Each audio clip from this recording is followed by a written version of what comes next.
he has not liked, since the day he was drafted, New Orleans or the Pelicans organization. He wanted to go to a big city. He wanted to go to the Lakers. He wanted to go to the Knicks. He wanted to go to a city where he can build his brand and his name in two very big places where there's Hollywood or New York City, Madison Square Garden. His family doesn't like New Orleans. His mother came out, his father came out, his family have all said they don't like it over there. So if you know Zion is not happy in a place, why would he want to play? Why would he want to produce and put numbers up where it'll be harder for him to be traded and to go where he wants to go? Because he also doesn't want to go to a team that he doesn't want to play for. He's already playing for a team that he doesn't want to play for. Why would he want to go somewhere like Orlando or Atlanta? He don't want to go there. He don't want to play there. He wants to play in Miami. He wants to play in LA, or he wants to play in New York. That's where he wants to be. And I guarantee you guys, if Zion Williamson gets traded to any one of those teams, I guarantee you the year that he gets traded to, or this year when he gets traded to one of those teams, he will play at least 60 games. I never believed it for a while that it was that bad of a relationship with the front office. I was thinking, more his teammates, because I think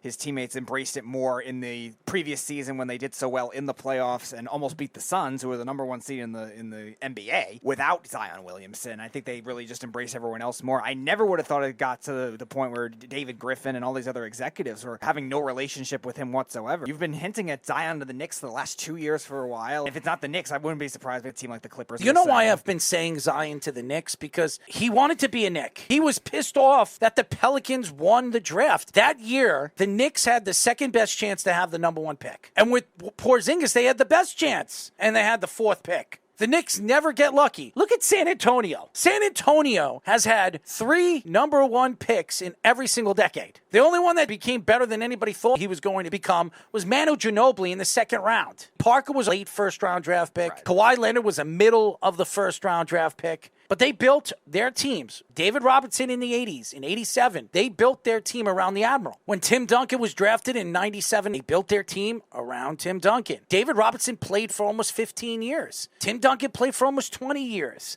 And now you bring in a guy that's 7'5", the greatest athlete they've ever seen come out of the draft, with size, ability, ball handling skills, shooting skills, you name it, he can do it. And then he plays one bad game in the summer league, and then he plays a good one, and they decide, hey, Popovich doesn't want him on the court anymore. They want to sit him out. What are they going to do that for the rest of the season, too? It's ridiculous. Yeah, overreacting to Summer League, just like everyone overreacting to NFL preseason, where, by the way, the Detroit Lions that went 0-16 in the regular season went 4-0. Zion Williamson is a kid that is going to always be judged, because when he came into the league, everybody called him Baby LeBron, because of his size and his ability to do the things he could do at his size. Now, LeBron was built with muscle, and I didn't think Zion Williamson was going to be LeBron James. He was going to be his own man. When he is on the court, he's fantastic. He's unstoppable. And if he goes to a team that he wants to play for, and he goes to an organization that he respects and he knows it's going to build him riches, I really believe Zion will take care of his diet. Zion will take care of certain things that he has not taken care of since he's become a pro. You hear David Griffin saying that he is closer than he's ever been with Zion. That doesn't say anything, because Zion doesn't like any players on his team. He barely talked to any of the players since the offseason, minimal times. So that tells you he doesn't have any relationship with them. Why keep this kid on the team?